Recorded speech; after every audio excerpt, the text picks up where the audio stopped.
All right, have I got a Lucas there? We have a Lucas here. Do we have a Lucas? Well, I think you may be a bit loud. Let's quietly fade out the music. I think you might be a bit loud. Oh, God, also. Okay. It's going to be one of those days today, unfortunately. Fair enough, yeah. I just took a shower right before because I was like, hair's looking a little bit greasy. I'm just going to go. Yeah, I'm currently in that same boat where it's like, it's not that it's greasy, it's I washed it. So when I wash it, it goes really fluffy because I have really thick hair. So it's like, yeah. Looks like I've got a big mushroom on my head. So, welcome to, episode 68? 68, yeah. 68 of the Karl's Con. Oh, man. I can't believe we go from this to 70 straight away. It's going to be great. Yeah, it's weird, isn't it? Like, the numbers just missing. Well, there's no number between 68 and 70. Anyway, to the people watching on video right now, the Q&A portion comes at the end of the podcast. And for the people listening to this, if you want to join in the Q&A, you're going to watch the stream live on Wednesdays at about 7 p.m. Greenwich Meridian time. And Lucas, I'm not sure about you, but before I start my stream, I'll have a little bit of music on at the start. Oh, yeah. I leave it nice and blank, just like, it's a bit stilted, just having a blank screen with no music. But at the same time, I don't like any of that DMCA nonsense. No, neither do I. So I was hoping, because like pour one out for Daft Punk. Daft Punk broke up after 28 years in the music industry this week. I know I got told about it about 2 dozen times, but I thought it'd be nice to play some Daft. Oh, it's Daft Punk. I thought, well, hang on, surely I could find a cover of a Daft Punk song. And I go and have a look. I thought, I know, some 8-bit stuff. We talk about video games, and I go and I find a guy who does like 8-bit covers. Oh, he does 8-bit covers of Daft Punk. Do not use my music without permission. It's like, fair enough. You put a lot of work into making that. Fuck it, Gangplank Galleon. The guy who composed that don't give a shit. He's not going to track me down. And Lucas, you mentioned there DMCA. So what's all that about? I mean, I think most people know all the copyright stuff that goes on in the internet now are basically just do not use our music. Yeah. And it's normally like not necessarily the artists themselves, but the record companies and labels behind those artists going, if you use the music that we own, we're going to fucking come for you and take all of the 20p that you make off your YouTube video. Yeah, and it gets real rough sometimes, and I don't think anything sums it up more than the fact that Twitch themselves muted a live Metallica concert because Metallica, you can't have that playing, and they muted a Metallica in the same way that we do. Yeah, so it was a BlizzCon, I believe, and they had a live Metallica performance, which, fair play to Blizzard, like that's a pretty big pull. And obviously, every single person streaming it on Twitch immediately had to be, oh shit, crap, yeah, mute, stop streaming. And then that's fair enough, yeah, because obviously you are at that point technically using their music without permission. We think Joe probably did have permission to play Metallica's music. Fucking Twitch, considering they were streaming live on Twitch. No, even Twitch themselves muted the audio from Metallica. And I would love to be a fly on the wall trying to explain that to James Hetfield. Yeah. When he asks, so how many people watch the stream? It's like, about 40% of people watching it immediately turned off the moment you started. What? Why? Oh, because they didn't want to get copyright claim. What do you mean copyright claim? For playing your music without permission? Well, we hate that. Yeah. Metallica famously hates people playing their music without permission. It says, but we were playing a concert. And in their head, they probably think of it the same way like someone like filming on their phone. It's like they don't really give a shit about that. It's like you're not going to upload that and then someone's going to listen to that instead of buying the album. But yeah, it's it's bad, isn't it? Like Twitch themselves, as you say, have to hit the panic button and play some weird 8-bit dreamscape music over the Metallica concert, which was really jarring. As well, it was basically avant-garde. It was the accidental creation of high art, just seeing Metallica thrashing the fuck out of their set. And just seeing do over the top, and then you find out because it's because of just corporate shenanigans. That's amazing. Yeah, and Metallica are apparently really notorious for this. Yeah, and they are a big reason they sued Napster. You say? Yeah. Oh, okay. So I saw people just going, well, fuck Metallica because half of this is their fault anyway. Yeah, pretty much. It's like, yeah, okay. Well, that's coming back to bite them in the arse, isn't it? And this is something that me and you have experienced personally, haven't we? Because I've not. I've released a couple of like fact videos. Or I guess we have. You know, we all work on the channel. There's been a couple of fact videos that have been taken down and or just received copyright strikes for playing copyrighted music, even just as little as like a 5-second clip. And the one that I remember was like obviously putting the immigrant song in. Yeah. For that Thor Ragnarok clip, and it's like, nope, gone. Immediately, yeah. And then Nisha had to edit it in such a way where it cut the clip out and then fuck the audio up. We're completely ruining the point of putting the clip in. Yeah. But something else we've experienced is because we thought, oh, yeah, you can't play copyright music anymore. That's fair enough. So we thought we had a solution to that in the form of covers, didn't we? Yeah, we did. And like we stream a lot, and generally both of us came to a similar conclusion of what we should do is do like metal video game covers for background music. Because like video game music by itself is really just good background music by design. Yeah. It's literal background music. But we both like our rock and roll, our heavy metal. So we thought, let's find metal covers. And just keeps the stream a bit hype, doesn't it? Yeah, and we both separately discovered something specifically about video game metal covers. That there is a James Hetfield of the video game metal cover world called Richard A.B. Yeah, sorry, I spoke over that a little bit. Richard A.B., like, please fucking stop. Or whoever is your production company or whatever, stop. Because you are claiming that other people's music that you covered is your fucking own. Yeah, so to clarify, for people who may not know, like Richard A.B. is a very, very talented, like that's one thing I'll give you, he's a fucking phenomenal guitarist / musician. Really is. Who does primarily video game covers of music. And you can find all his stuff on Spotify, on YouTube, all those places. And he is, like, his music is often part of these video game metal like playlists that are like hundreds and hundreds of songs long. The problem is, as you mentioned, for some reason, just he, more than anyone, if you upload a video to YouTube like this stream right now, and it happens to have one of his songs in it, that entire 2, 3, 4 hour stream will be demonetized and he'll claim the money. Or whatever production company he has will claim the money. And he's the only one.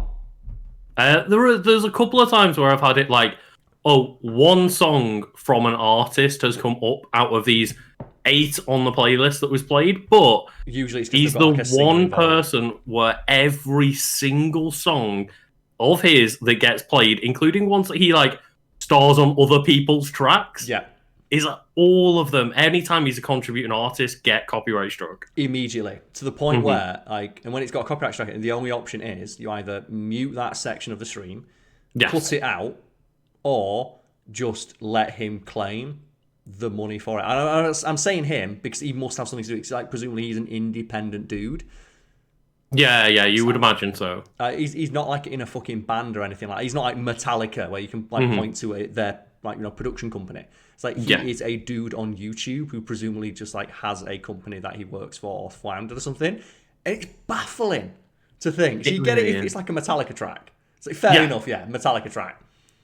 But it's like, you wrote that music, you can argue like free fair use and like transformative art and stuff like that, blah blah blah. You can have arguments about it, but at the end of the day, they created that piece of music. Yeah, it's their song. Yeah, and like it. But like, if at the same time, if I was in the background had a cover of a Metallica song and the person who did that cover was like, "No, fuck you, give me my cut," I'd be a bit pissed off. It's like, fair enough, that money might not be mine, but it doesn't belong to you, middleman. It belongs to Metallica. Yeah, it's like, because if you're going to argue that your cover was transformative enough to avoid being sued by the original copyright holder, I'm going to argue the same fucking thing with my gameplay. Yeah, exactly. It's crazy, isn't it? And the fact that there's just one dude that we both, as I said, independently discovered does this, and then bitched about out loud, went, wait, is it this guy? And you're like, yeah, it's that guy. Because we were both just streaming, and I went, oh yeah, I had to make my own metal video game covers like playlist that was friendly for uploads because this one guy keeps claiming it, and you're like, is it fucking Richard A.B.? It's like, oh yeah. It's like, it's just weird to think, isn't it? Like, it really one is. Dude who does it, and I'd love to know the backstory to it. Yeah, I just want to have a conversation with the guy. And just find out what's going on with that. Because it's, as I said, like there is an argument to be made for fair use and at what point something becomes transformative. And arguing whether or not is Twitch gameplay transformative, I'd argue it is. But then you can say, well, the music in the background, you don't actually need that. You're not adding anything to that. You're just putting it there for your own sense of comfort. Because I don't know about you, but playing video games for 4.5 hours, if I was listening to the in-game track, I'd get fucking bored very quickly. Most of the time, yes. So like background music does help, and I'm already starting to get sick of like the non-copyright music I've found for the background. Yeah.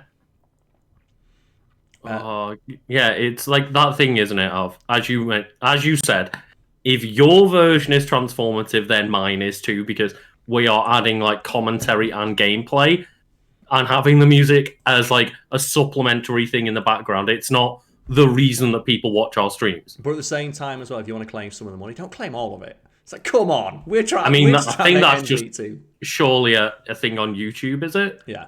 Of like, if you claim something within a video, you're claiming all of the video naturally. Yeah. I do think, though, the absolute worst example of that we've encountered on the channel so far is for 1 year over Christmas, when me and Brad were just working, the channel had just started and we didn't really have the means to create like a backlog. Over Christmas, when we had like a 2-week lull, I recorded myself watching Robocop. I did a commentary track for Robocop. Oh, right, okay. Yeah. There is no, and we do not use any of Robocop in that commentary track. It's just a an hour and a half, hour and 40 minutes if it's the special edition. Just static image of Robocop the film, of me talking over the film, and then you listen alongside. It's a commentary track of me like just telling you all the facts that I know about the film. To help people sync it up, Brad puts in 3 silent seconds of the logo that flashes up at the start. So not even the film, just the logo for the production company, which no longer exists. For the entire time that video has been up, it was copyright struck. Because it just says Robocop full film commentary. And I was always too scared to counteract that claim. And I recently did, and it went through in a day. But while it was going through, they held the money it earned for that 1 day in escrow. For that 2 years, whatever fucking shit company was claiming it. Because the company that made Robocop went bust and someone else bought the rights. Right, yeah. They've been earning all the money off that video. And it's like an hour and a half. And it is the most like open shut case of fair use. Because 1, I'm not using any of the content. Yeah. And 2, it's literally one of like the defined reasons for fair use, which is commentary. God, and that's the weird thing, isn't it? Of like, there is 0 repercussions on their end for doing that. Yeah. They go, we own this. YouTube goes, all right then. I guess that I'll just take that statement to be true. I'll give you all the money. And then, 2 years later, someone goes, no, I've had enough of this. And you get nothing out of it. Yeah. They got 2 years, basically, of just earning all the money that video made. Yeah. And all the risk was on my part, because I'm the one who had to risk the entire channel, which obviously at the time that video went up, like, it was just starting to grow, and I was really scared to do that. And just one day I was just going through, I think like a week or so ago, just going through the channels, like, oh, let's have a look, which ones have actually got copyright strikes that have not been taken down. And I looked and that was one, like, fuck that, because people were sending me messages saying, I'm trying to watch your commentary track, there's an ad in the middle of it. Because obviously now it's owned by someone else, they put ads in the middle, and if you're watching it as a commentary track, and you get an ad like an hour and a half in, then you've got to pause you skip the ad, but then you're like 5 seconds behind on the commentary track, and there's no way you're going to sync it back up, is there? Yeah. I might as well remove it now, unless I can get the copyright claim taken off it, and it went down in a day. Fucking hell.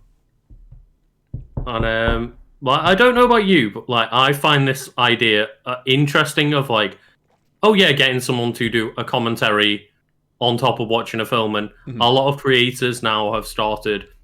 Like I've seen a lot of movie writers and directors and stuff go, I will do like a watch party on Twitch, where like I saw that James Gunn did it a while ago with the Guardians movies, and it was just like I will like sync up the movie with you all at the start, and I will watch the movie and just give you all like director's commentary, and I thought that was really cool. And the only reason he can't put it on screen is because even though he works for fucking Disney, they'd still send a copyright strike to his fucking channel. Yeah. But I think that's like... It's cool, one of those there. But realistically, you should be able to put it on screen. Yeah, you should be able to put it on screen as somebody who's like actively part of the production. He's a fucking director trying to get people interested in that product and hype up, like, you know, the volume 3 or whatever they want to call it. And yeah, just like, you know, provide something for the fan base. And I think it's a really cool thing to do because obviously it's director's commentary, but with live Q&A as well. Yeah, it's like it's the most like behind the scenes you can get. Like you are sat there with the director watching them explain like what went into the creative process. And like that's, I think, going to be the only way I'm going to watch the Snyder Cut. I refuse to watch it unless I can have Zack Snyder explaining every decision to me. I mean, either that or like I was thinking in my head, I refuse to watch it without a few drunk friends. Yeah, but I want Zack Snyder explaining everything on screen. So you've seen like what came out. Like, I know there's been reveal after reveal after reveal. Have you seen the very, very latest thing that came out about it? There's a new picture of the Joker. I saw the trailer with the Joker in and the picture that he put just before that trailer. No, it was a new picture and it's the Joker and he's got like the wreath of thorns on his head and he's doing like the Jesus pose. But, you know, because Zack Snyder's a fucking hack. But well, what else was a Jesus metaphor, Lucas? It was fucking Superman. So everyone's Jesus now. I know. We are Jesus. Like, speaking of Superman, I've seen a clip of the new Superman and Lois. No, Clark and Lois? Or Superman and Lois? Clark and Lois or something like that. Clark and Lois. I think. And immediately, that Superman is more endearing than Zack Snyder's. Like, within one scene that I saw for 20 seconds. Yeah, this one 20, 30 second long clip is like, Superman is a better version of the character. Yeah. Oh man, it's brilliant because like you know that Zack Snyder's so fucking salty because in that same interview where he revealed that picture, he talked about how, so you getting any money for this now? I turned down all money that I was offered to maintain 100% creative control over my vision. So that's what he's done when he's got 100% creative control and it's still shit. He's had unlimited budget, unlimited creative freedom, gets access to every actor they have, unprecedented control, and he still makes something that looks shit. Yeah, and I still find it so hilarious that there's people out there go, see, we were right, the Snyder Cut existed. It's like, how? Oh man, and I said I want to watch it with his commentary because he's like if CinemaSins got to direct a film. Like, he's a fucking moron. And one of my favourite things, because you know behind the scenes he's really mad that he can't get people hyped for this movie. Because just as of 20 minutes ago, there was a single, the trailer, I guess, for the new Spider-Man movie coming out. Oh, the name announcement, yeah. Like the name announcement for Spider-Man has gotten more traction online in less than a day than everything revealed about the Snyder Cut has in a year. That's the name of, people are more excited for the name of the movie than they are for this 4-hour epic. Yeah, and to clarify, I'm excited about the name of the movie. It was No Way Home, wasn't it? Did you not see what they were doing though? Oh, because they did this morning where Tom Holland put out Phone Home, didn't he? Yeah, but did you see who else put a message out about it? I thought was it just the 3 main actors? Oh, I thought Tobey Maguire was putting one out as well. Oh, was he? I think people were talking about Tobey Maguire. Maybe I got the wrong end of the stick because I saw the 3 headlines. I thought one of them was Tobey Maguire. Let me double check, but I believe it was was it the main actors for MJ and Ned? Ah, okay. I must have got lost in the source because I saw that Tobey Maguire was trending. And I saw that image and just put 2 and 2 together. So that's my bad. Ah, okay. That's me making a way hyper announcement in my head. I would love it if Tobey Maguire was in if he's just there in the background, yeah, whatever. Because you know that's gonna break the internet.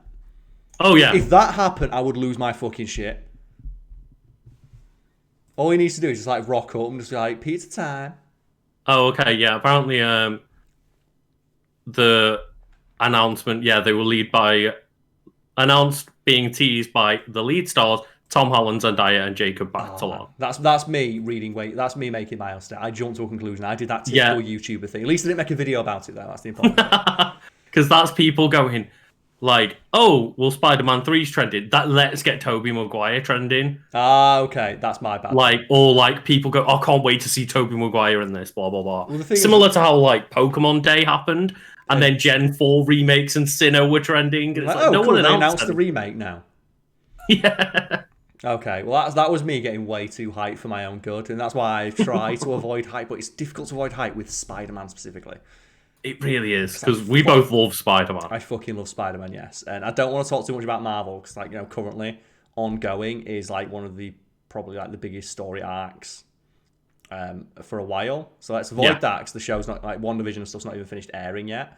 And exactly. Move swiftly on to your week, Lucas. What have you been up to? Well, I mean, the premise is always, well, I haven't been up to much because we're still in fucking lockdown. We've got some light at the end of the tunnel, though. There is a little bit of light at the end of the tunnel. Like they've announced a more tentative plans, but the last few times they've announced it, they've fucked up everything, and it hasn't gone the way that they've planned. So I don't take anything they say very seriously anymore, because every time they've gone like, yeah, this will be happening and we'll sort it out in a few months, and then it gets more fucked up along the line. So yeah, go back to my week though. Like, been doing some editing. I've been playing some more Jedi Fallen Order because I started jumping back into that. It's rough in it on Xbox.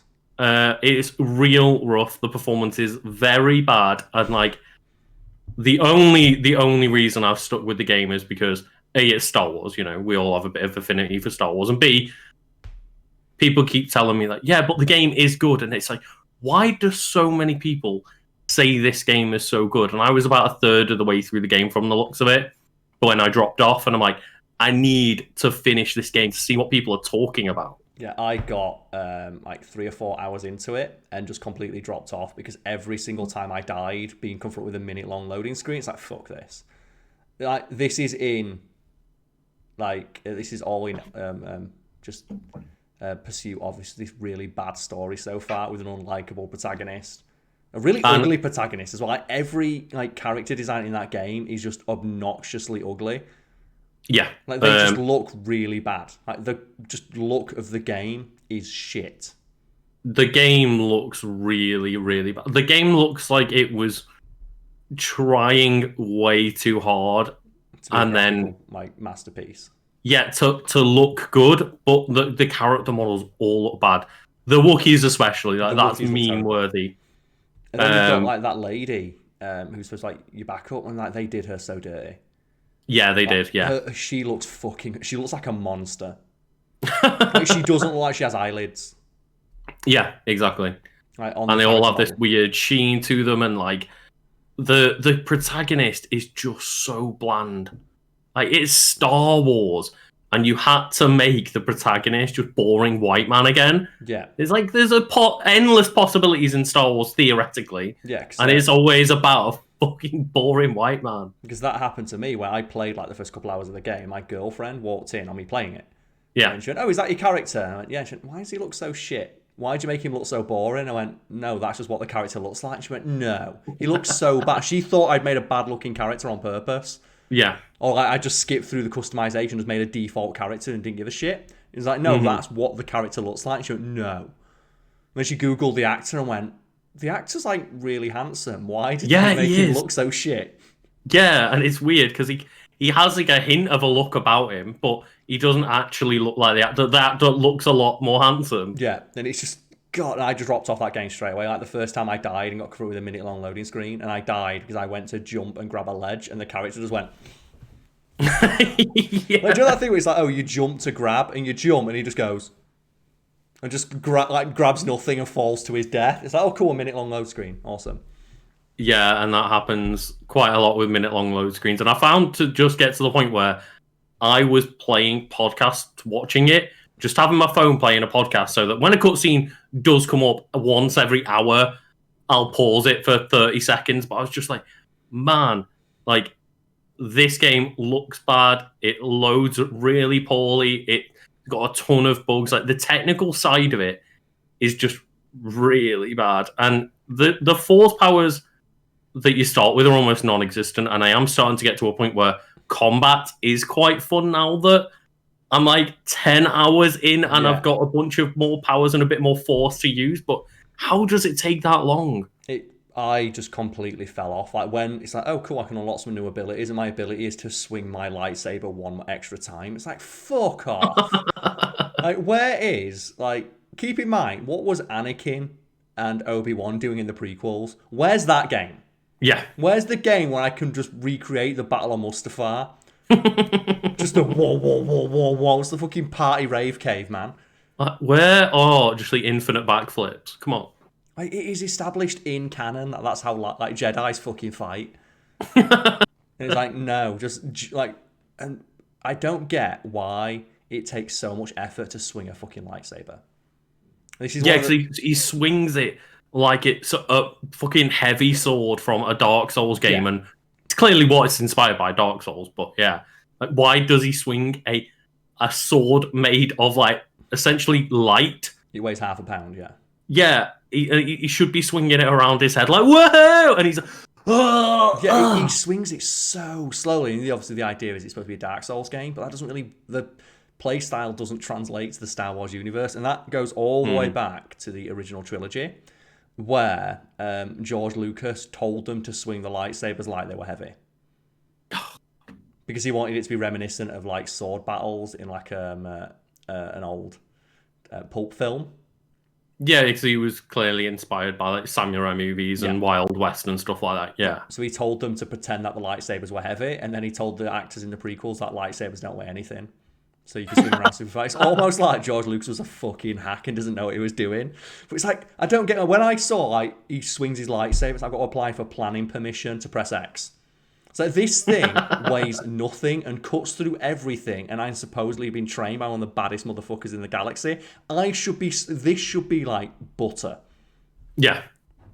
And it's quite annoying because I just had a scene where they show Karl's like master in combat, and he's really badass, and I'm like, God damn it, why can't I play as that guy? I wish I could play as a cool alien in this like universe full of cool aliens. Oh, instead we just get another white dude. It's where's my Twi'lek character action game, man? I don't even know what a Twi'lek is. I can't remember. The ones with like the head penises. Oh, so like Ayla? No, I think so. And then you got like Ashoka. He's not a Twi'lek. He's something else. But one of those. Because all the bullshit they do with Cal. You can clearly tell the only reason he wears a poncho is to show off like the poncho tech. But then the game runs terribly, and like the poncho just makes it run even worse. And then you got like Lara Croft, where they had like months spent on the ponytail tech.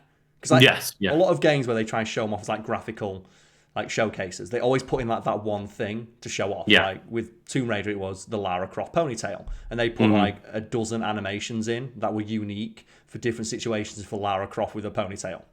To the point where on the PC version you can actually turn off ponytail physics because they slow down bad PCs.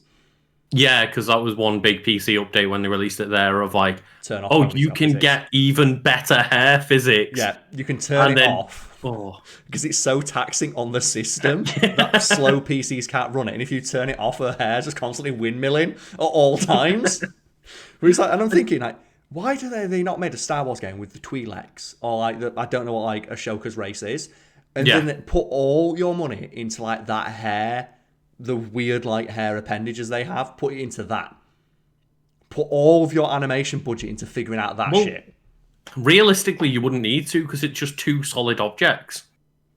They move realistically, that's a lot easier to do than thousands of hair strands. And it also as well gives you the excuse of like back in the PS2 days of like all women just have like tiny short hair that looks like a helmet. Yeah, just every single woman has a pixie cut because fuck it, why not? Or a ponytail that doesn't move.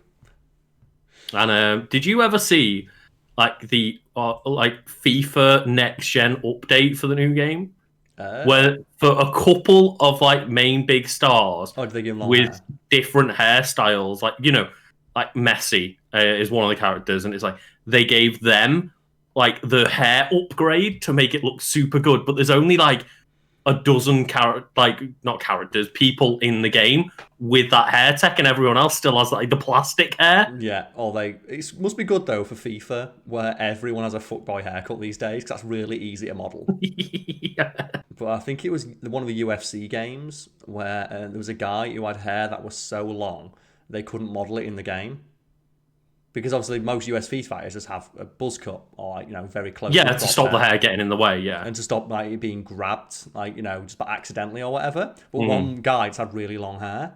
And like I think EA offered to pay him like 200 grand or something like that to cut it off, so they didn't have to put it in the game. It's like we can't. Well, obviously, those games pride themselves on like how realistic they are and how like perfectly everything's emulated. It's like we can't model his hair, so they offered him money to shave it off. Oh, that's so good. It's just like what ended up happening with that? Do you know? I think that they just gave him like a different haircut. He got to sit in and pick a different haircut, or they gave him like a piece of headgear to like hide it or whatever.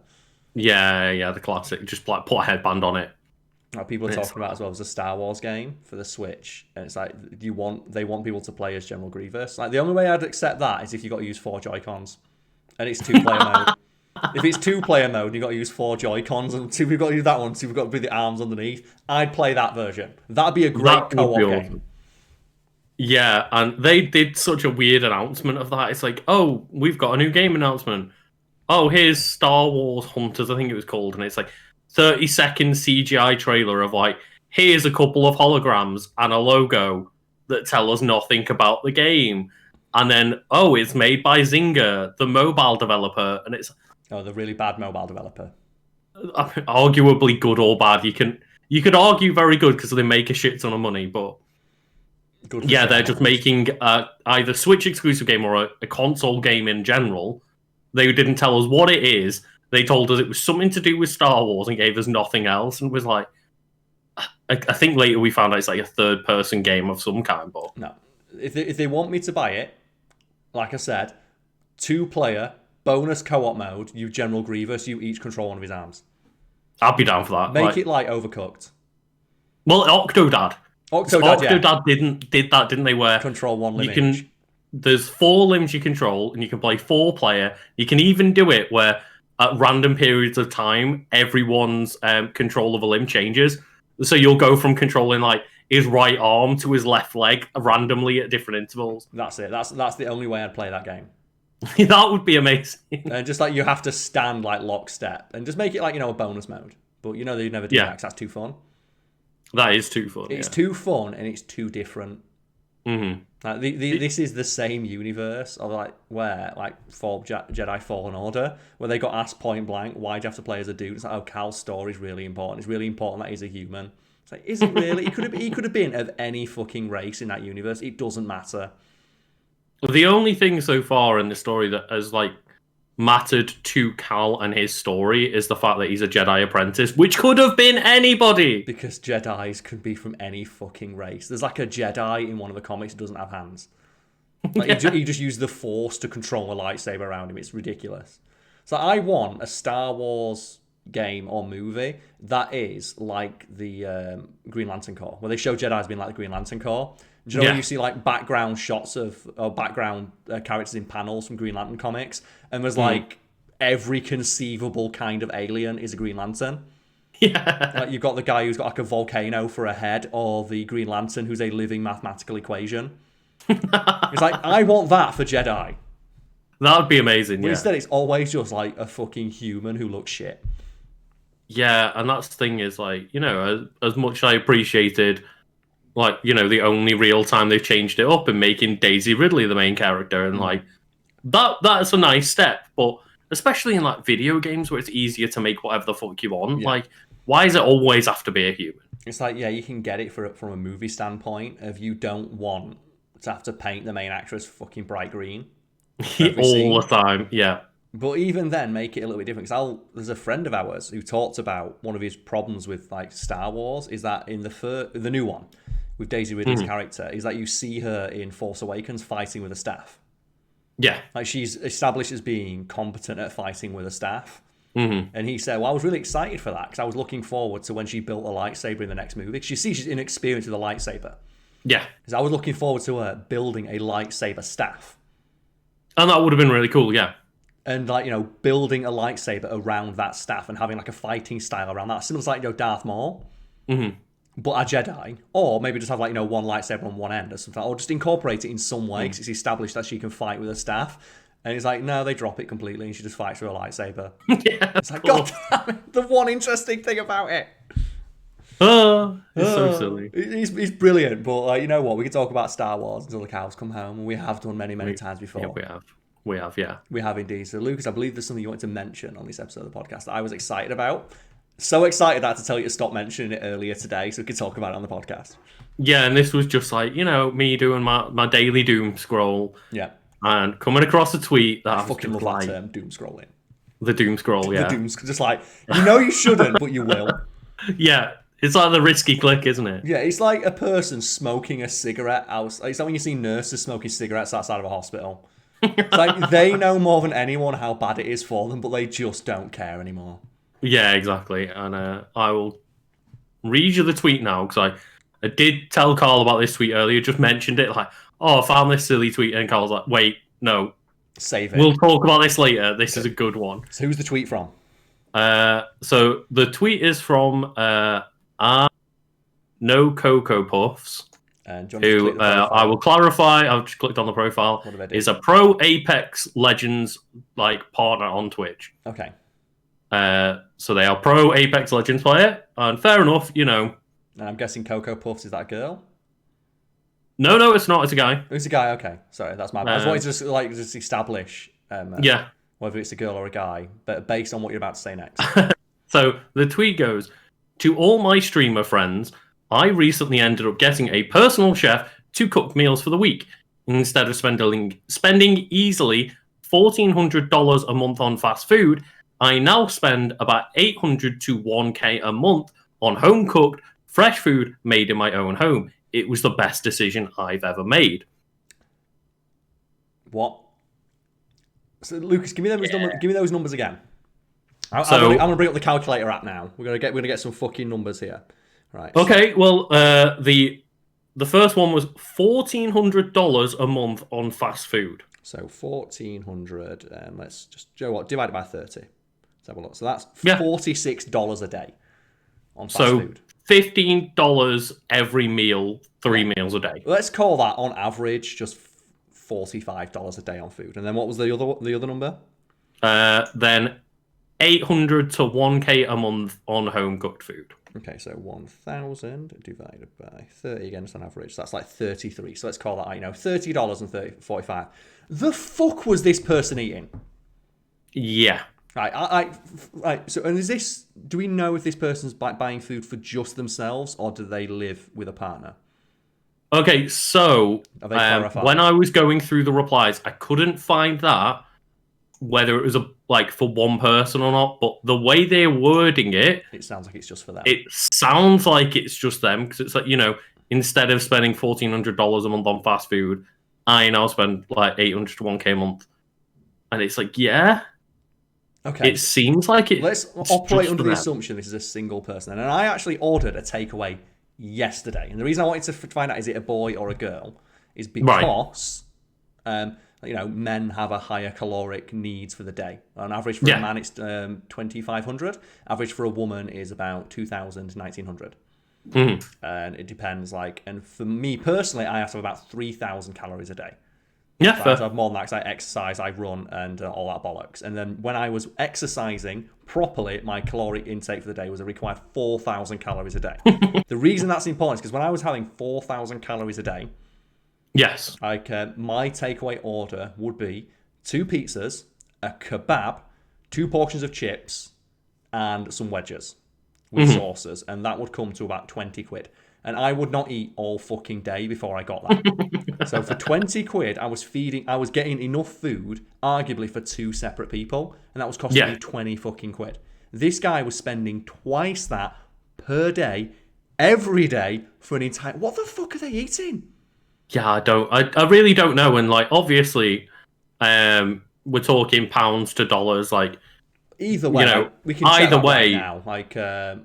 you can access your computer a lot easier than me because I've got all this crap around me. Do you Yeah, understand? so I'll just check like what $45 is in pounds. In like, pounds, yeah. Like a day. But that's per day. And to clarify, so that's about £32. Okay, so let's go 32 quid. And let's say they're not ordering fast food for breakfast. I'm going to assume they are ordering lunch and or dinner every day. Yeah. And that, like most people, they have like cereal in or just skip breakfast. Or Yeah. And just have a cup of coffee in the morning. So let's say they're having 2 meals. That's 15 quid per meal, should we say? And what could you get for 15 quid, Lucas, from a takeaway or like a shop near you? I mean, that's the thing is like takeaway. You could get a couple of meals for 15 quid. Easy, yeah. Like, do you know when like Jenna and I order a takeaway, it usually comes like 15 to 20 for 2 people. Yeah. And then for shopping. Like our food shopping per week must be like 50 quid for 2 people or something like that. Yeah, so that's a generalization. Like, and obviously, sometimes we're buying non-groceries there and stuff like that. Something like that, yeah. Yeah, exactly. But like my food bill per week is about. Let's go back to when I was when we weren't in lockdown. Yes, yeah. So like I said, I had to eat a required 4,000 calories per day because I was like training. So I needed to have it, and I had a meal deal every single day. And on top of that, I would go out for food 3 times a week because we'd go out when we record at the office, we'd go out there. Yeah. And I go to the pub usually twice a week on top of that, where I'd have a meal with friends and then or with my dad, and then I'd have one takeaway each week on top of that when I was hanging out when I go for a night out, like to a nightclub or something like that. And on top of that, I'd have to buy food. And I was training, so I had to always make sure I had like chicken breasts, all that bollocks in. My food bill every week, including going out and drinking, was about 150 quid. Yeah. For all my food. And that's what you're saying is like going out as well and like enjoying a meal out and stuff. And it's like... And I was eating twice as much food as a regular person because I needed to have nearly twice as many calories every single fucking day. So I was eating twice as much food as a regular person anyway, and eating out like twice as much as a regular person. I was still spending a fraction of what this person spent ordering food to come to their house. They're not even moving. Their job is sitting on their ass. What are they eating? And like, you know what? Fair play, they're trying to say, like, oh, I managed to start eating healthier for less money, and like, fair enough. And I checked in the comments, and what the way that it works seems like it's the person, the chef, comes to their house with all the groceries on like a Monday, cooks like food prep for the entire week, and then leaves. So it's not like they've got like a live-in chef or someone who comes around every day. How fucking useless is this person? But yeah. How useless are you where you can't? Like, for that amount of money, you could just deliver fresh food to your house for less money than that. Like, if you want to eat healthier and you're spending $1,000 a month, I reckon if you went on delivery, you could just get fresh food delivered. Yeah, you can, yeah. For cheaper than what they're paying. Yeah. And like, I get convenience and the, time not spent cooking is time they can spend practicing and streaming or whatnot. But it's not convenience because they have to heat up the food. They still have to go and make sure they heat up the food, and like, it really baffles me that they're willing to spend like $1,000 a month just on food prep. Like, it's bizarre to me. Like I reckon, that is a ridiculous amount of money. Yeah, I reckon for that amount of money, you could contact a local cafe or restaurant and just like jokes that they're not really busy that now, are they? You contact a local one and just presumably a family-owned one, and just work out and say, I'll pay you 500 quid a month if you deliver me food every day. Just cook me a meal every fucking day and cook me a massive one with loads of veg in it, and I'll just pick it all day. Yeah. Oh, and I will say, if you're in a position to be spending that amount of money on food, fair play. You're doing well in life. Like, but clearly they're successful enough to be able to do that. But Jesus Christ, that's a lot. Yeah, I felt wasteful when I was buying a meal deal every day. Yeah. Just like, for the convenience, when my meal deal, I needed to get 100 grams of protein. So I'd just get a fucking meal deal with all the protein options. And it was £3 a day. And I was buying that every single day. So that's 7 days a week times £3. So that's 21 quid I was spending on meal deals. And that felt wasteful. Yeah, that's the thing to me. Like, they're saying, "Oh, look, it's great. I now only have to spend $800 to $1,000." Like, On what? food? Like $1,400 a month on fast food is like my fucking salary that I pay The myself. thing is, what could I buy? Like, I'm thinking, like, so when I splurge, I do splurge. Yeah, yeah. For Fair. example, I have 2 takeaways a week now.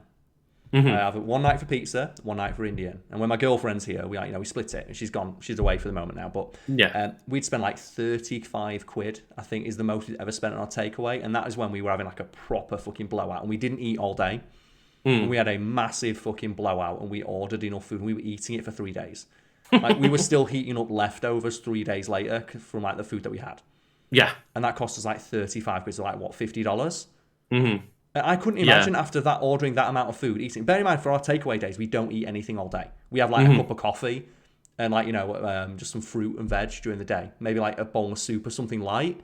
Yeah. I couldn't imagine waking up the next day and go, okay, I can't wait to order another fucking 35 quid worth of food. It's like, we're still eating it from yesterday. Yeah, and that's the exact same experience Jenna and I have every time we go. Like, oh, we'll go buy like 30 quid worth of takeaway and splurge out a bit. Like, yeah, it's lasting us like 2 days worth. And then I can't fathom how much fucking food that would be. It's like when you watch, like, for all the problems it has, Super Size Me, where it sounds great to eat McDonald's every day for a week or every day for a month, and then you see him when he gets like the 5th day, he's like, I fucking hate McDonald's. I'm so sick of eating McDonald's. I'm so just tired of eating McDonald's. And that's the thing is, I presume spending that amount of money on takeaway, they must be going to like nicer takeaways constantly Maybe like, than a McDonald's. Like, when they say fast food, are they ordering like restaurant food delivered for every meal? Maybe, yeah, they might be getting. But then again, isn't that what you're doing when you're hiring a personal fucking chef? They're just cooking slightly better. You're cutting out the middleman and the delivery guy. Because then, yeah, at the end of the day, if they're ordering restaurant food, not fast food, like they said, that's where I can see, oh, okay, quid. that's how you're spending that much money. But then arguably the food doesn't need to be unhealthy. Yeah, like if they're going to like Uber Eats or something like that, I know it costs a lot when you go like pay what, $5 on top of delivery. Yeah. But if you were ordered from like a nice restaurant, again, if you just contacted them, they could probably cook you 2 meals and deliver them to you. Yeah. For less. It's what an idiot. I can only think that you said they're a streamer. They made a shit ton of money young and just don't know how to budget. Maybe, yeah. If I told my mum I spent $1,400 or like, the equivalent of about 900 quid a month on takeaways, she'd smack me one. She'd take my credit card off me. She's like, you're a fucking idiot. God. And like that is a weird thing of like, I guess, there's different levels of like how much money people have and what they choose to spend it on. But I guess to me and you who lived in, not upper class families or anything like that, spending that much on food just sounds like a complete fucking waste of time and money. That's the thing. I don't think it is, because me and my girlfriend had this exact conversation where we were talking about having a lot of takeaways. I'm like, look, we can't go out. We can't do anything realistically. We can stay inside. The only time we ever go out is to go shopping. Like, the one thing we look forward to each week is our takeaways. I don't feel bad ordering 2 a week, because this is the equivalent of like, this is the equivalent of like going out to the pub for us. Yeah, exactly. And things during lockdown are a bit different, but it doesn't sound like this was a lockdown thing for the streamer. Just that they haven't. And also, you're doing that twice a week. They're doing it twice a day. At that point, you think you just don't pay delivery charges. You think you might as well, like, it'd be easier to hire a courier. It might be easier to like find a flat next to the restaurant and just fucking walk there. It's like you could just hire someone to work as your courier. Well, instead they just essentially hired a meal prep courier. So yeah, I mean, as again, like, I don't want to criticize them too harshly because they're making apparently better decisions in life, and they're successful enough to like.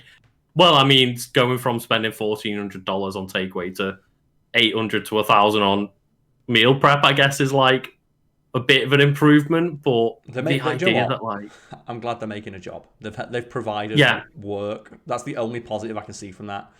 They've hired somebody. Yeah, like, I guess you take that fucking streamer money and throw it down the drain, I guess. In the bin. But yeah. I can only imagine that they're throwing out to say, oh man, their house must smell so bad. Like, how bad does your house smell after you order a pizza? Well, no, it's fine because their personal cleaner comes in and deals with all that. You know? Oh, probably. Probably. I can't fathom it. Because I get sick of it after a while. It's like when you go on holiday, isn't it? You think, oh, I'm going to get pissed every single night and just gorge. And then you get to third day and you're like, I can't do it. And it's why we've talked before, haven't we, about I don't understand how people can get to the point of being morbidly obese. Mm-hmm. Yeah. Because I just get so bored eating food. Yeah. After a while. I can only fathom that they're doing it because it's just they don't even think about how much they're eating. Yeah. So I get bored. But even then, when I put on weight, and obviously, through lockdown, I've put on weight because a lot of us have. I notice it and go, oh, I should probably calm the fuck down a bit. When do you get to that point of oh well, I went from normal to obese? I don't know where that midpoint is. I just don't know you can physically eat enough. So like I said, when I was eating 4,000 calories a day, I would get tired of eating. I physically could not find the time to eat enough. Mm-hmm. And it's like what we talked before that show, Secret Eaters. Yeah. They film people who were eating 6,000-7,000 calories in a day.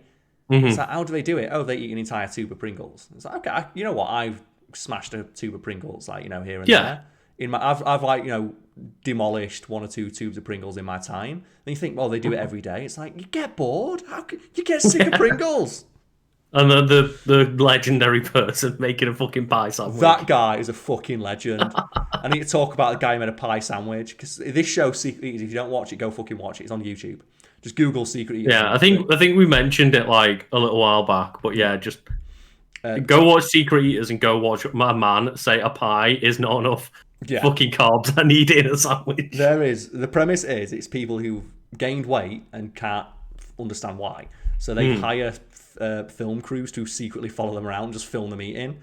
And they have a moment at the midpoint of each episode where they just confront them with all the food they've eaten. Oh, look at this, you fat piece of shit. And it's fucking glorious because you always have every other episode a guy who's I don't care.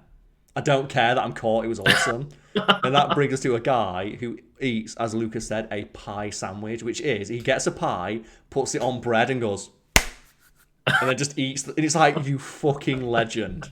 And he's not even mad. Yeah. He smiles when they confront him about, pie sandwich. I invented it. Pie sandwich. And it's so weird because it's the ultimate level of being in denial where you are on a TV show going, I don't know how I got so fat, or I don't know how I don't lose weight, and then you're putting a pie sandwich in your mouth. You eat. The thing is, though, he already had a full English breakfast at home, and then he eats that on his way to work. That was his snack for the day. Do you know what, instead of having a biscuit in the morning, the way we would, he has a pie sandwich and then eats a full dinner and lunch and supper and snacks as well. God. Yeah, when I was snacking before we recorded today, I had 2 biscuits with my coffee.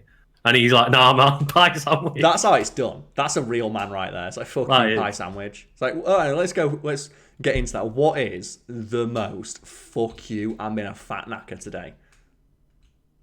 Ooh. What is the most this is terrible for me and I don't care meal you've had? Or witnessed? Because I can talk about the one that I've witnessed, and that is a friend of mine who had 2 microwaved pizzas, the personal microwave pizzas. Yeah. And he buttered one and put the other one on top of it and ate it like a sandwich. And he had a pizza sandwich. Oh, I don't know. I did make just a giant full English breakfast toasty once. Oh, that's good. But that was just, instead of having it all, the toast and the bacon and the sausage and the egg on the plate, you just, put them together and eat them as a sandwich. So it was tasty as fuck. But yeah, that does sound incredible. People always have a go at me, I will say, noodle wraps. Noodle wraps. Oh man, putting noodles on a wrap, and they're but you're already just eating carbs. And I'm like, whatever. Yeah, I used to have pasta sandwiches. Yeah. So I understand the appeal of the pie sandwich because I grew up. I was brought up in a house where if you didn't eat your evening meal, tea to Northerners and dinner, I guess, to Southerners and everyone else, it would be served to you for supper on bread. And if you wanted to eat anything before bed, if you wanted to have your pudding, you couldn't eat pudding till you finish your tea. If you didn't finish your tea, you didn't get your pudding. And then you got supper time. When usually for supper we'd have like, another snack like a yogurt or a piece of fruit or like a little bowl of cereal or something sugary before bed, and we brushed our teeth. If you wanted to have that, you had to eat your evening meal on bread, cold. Cold as well. Yeah.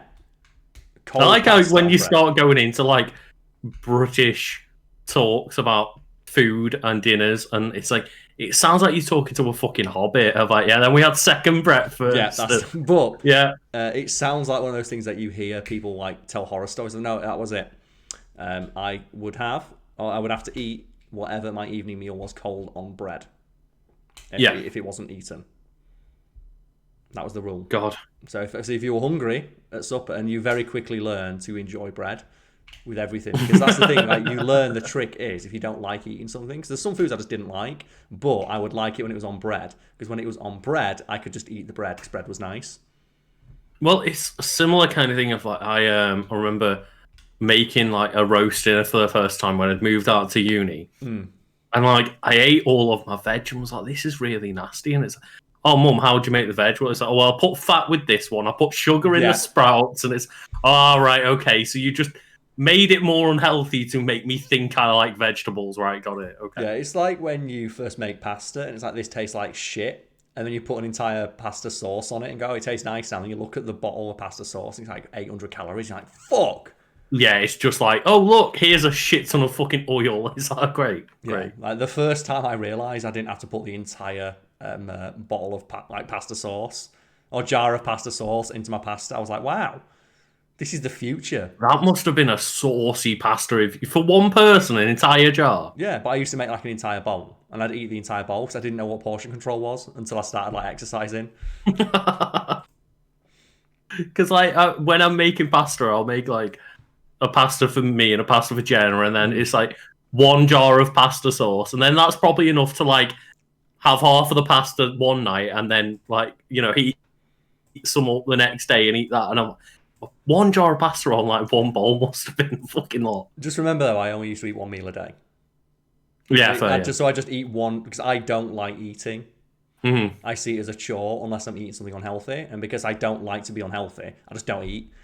It's like when I was going to the gym and stuff, I just eat a bag of spinach and just put a tin of tuna in it, and put olive oil, a slight bit of olive oil, and just shake the bag, and then just eat the entire bag as quickly as possible. Even like.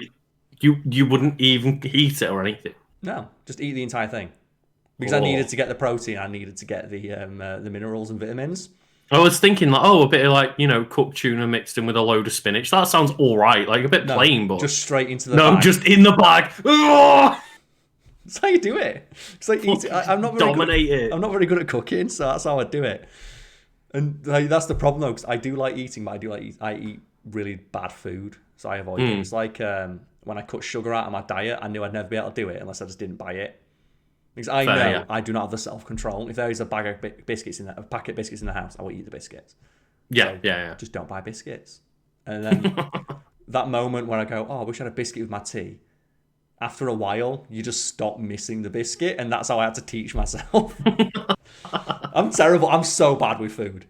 Oh, God. Oh, well. Well, fucking just... Pie sandwich though, man. I love it. It's the most manly it's ever been. I've never seen... Every now and then I just think about it again. It's like the most Yorkshire thing I've ever fucking seen, a pie sandwich. It's like though, like you've witnessed, haven't you, the Karl's carbs? Oh, the Karl's carbs, yeah. When I just for my usual Chinese takeaway order is just noodles, curry sauce, fried rice, and chips, and then I put it all into a wok and fry it all together. It's just this mass of just carbohydrates with curry sauce, and it's like, that's the future right there. Oh God, Karl's carbs. It's time to be a fucking fat knacker, and I love it. And it's like, it's such a weird British thing, I guess, of like we get taught from quite a young age of like, oh look, the staple of your food diet has got to be carbs on carbs. Yeah. Of like, here's a chip butty, go and eat it. It's like, oh right, yeah, chip butty, man. No better than chip butty. And like, if anyone doesn't know, a chip butty is just a chip sandwich, probably with large amounts of like both butter and tomato ketchup. Oh man, do you ever see when they tried to like gentrify the chip butty and they called it like the potato goujon sandwich? It's like, fuck off, it's a chip butty. I was so mad when I saw that. Oh, I fucking absolutely adore when you get like the gastro pubs that try to make like fucking pie and chips fancy, and I'm pissed off. I know when I go into if I'm gonna like a place or not. If I look at the menu and it says instead of fish finger sandwich, it says fish goujons on ciabatta roll. It's like, fuck off! It's a fucking fish finger sandwich. Stop trying to fancy it up. It's not working. I remember that one time, Jen and I went to this place, and it was like a nice place, but it was clearly one of those ones where they wanted you to buy 3 courses, and they always has like, you know, the lunchtime offer on the 2 or 3 course meals and stuff. But we just went in, like, you know, for a quick meal, and was just like, we're on a nice walk. We've heard nice things about this place. We'll just go and get some fish and chips. And they served on the plate like the stack of like 5 chips. Fuck off with that, yeah. The like the big chips, like nice big chunky chip. But I was like, 5. Like, you are having me on here. Just 5 fucking chips on my plate. So have you seen how much potatoes cost? Fuck off. Yeah, it's like that's not even 1 potato's worth of chips. They are the cheapest staple food available. That's why everywhere serves chips, because they're fucking a piece of piss. Like, the markup on them is insane. Yeah, and I will admit, you know, they gave us nicely cooked chips and a big, nice fish, and like it was tasty, but it's just like, man, I can tell that you do not want me coming in buying this one meal on its own. No, you want me to get a starter. So I refuse to eat starters. Fuck that. Give me a meal in one go. I'm not about that life. I'm not about that. Stop eating halfway through my meal and eat again. Oh god, I find it really funny that like on multiple occasions, Jenna's turned around and been like, right, you know, there's 3 courses. Can I replace my starter with a second dessert? And I'm like, okay, yeah. It's like, you do you, yeah. Okay, and normally, like, surprisingly, places are okay with it. Yeah, they're fine. Get 2 desserts. Yeah. Or just like, you know, what I do when I'm forced to go to a restaurant, because I don't really like eating desserts. Like I said, I cut sugar out of my diet as much as I can. I will just like swap someone. I'll say, I'll give you my dessert, you give me your chips. Yeah, I do stuff like that a lot of the time because I'm not much of a dessert person, like, unless it's like maybe ice cream. Yeah, because I remember, I think it's Smokes, where it's like, oh yeah, they have a meal where it's you get chips, meat, and then a side. And I remember once when I asked, for my side, can I just have more chips? And they went, yeah, I guess. Boom! It's like, yes, this is how it's done. Oh god, it's like working at Nando's, and you could tell like all those 12-year-olds coming in. And it's like, well, this meal comes with 2 sides, right? Yeah, okay, 2 chips. It's like, yeah, I thought so. Well, the problem with Nando's is that fucking rice. The ramekin is so thick. You got so much rice, and then the ramekin's got like an inch thick base. See, I do love those ramekins only because I have them at home. They changed all of like the plateware, so they just and they went, well, anyone take any of this old plateware home with it? Like, we're completely scrapping it. I was like, awesome! Like, I get all these like nice, sturdy ramekins, and like very useful. Yeah, I did that with my restaurant where I worked, where I stole a bunch of stuff because they had proper Sheffield steel knives and forks, but they had like fucking millions of them. So I just nicked. I nicked so much. Like my bloody bar blade that I just did. Oh yeah, it's nicked from the thing because they had like 20 of them. So I just I remember like when I was working at a restaurant and they gave me like, you know, a bar blade and like a waiter's friend and stuff like that, and then they hired like 25 of us, and within the first 3 months, like all of us had been fired because they weren't as successful as they thought they were going to be. Yep. I was like, fuck it, I'm taking these home at least. Absolutely, I took so much stuff from my place of work. Yeah. It's like I used to always just nick straws and napkins and shit like that and bog roll. Because there's no better, like, you know, you're living in a student house where like 2 or 3 of the people there work in bars. When you go to like, when it's my turn to buy bog roll, when you go in, it's like one of those huge big toilet rolls that go inside like industrial sized bog roll containers. It's like, yeah, I've got the bog roll for this week. Boom, it's one giant bog roll. Oh, just fucking breaks the toilet. That's how it's done. Fuck you. I'll never forget though when a mate of ours was having a shower and we just threw all the blue roll in with him. Oh no! It was the blue roll just like annihilated the shower. There was no way, like that plug hole was never the same. You could never get rid of that blue roll. Oh god, poor blue roll. Blue roll's awesome. I mean, it is, I guess. If of all things you could have staple like Karl's seal of approval on, are you going with Blue Roll? Yeah, it's because recently I found in Sheffield there is a supplier for restaurants that's open to the public. And I walked in with my girlfriend, and I got so excited when I saw Blue Roll. She got embarrassed because I was so like, oh, it's Blue Roll. She's like, why do you care? It's like, because every single kitchen roll for sale is shit compared to Blue Roll. I hate it. Yeah. I hate how they always try and make it more absorbent. You don't want it to be absorbent. You want it to be plentiful. So I don't care if like one sheet absorbs like an entire pint of water, because then I've got to fucking mush around a sopping wet piece of kitchen roll. I just want to be able to get a big bunch of it in my hand and then wipe everything up in one go. Yeah. I fucking hate it.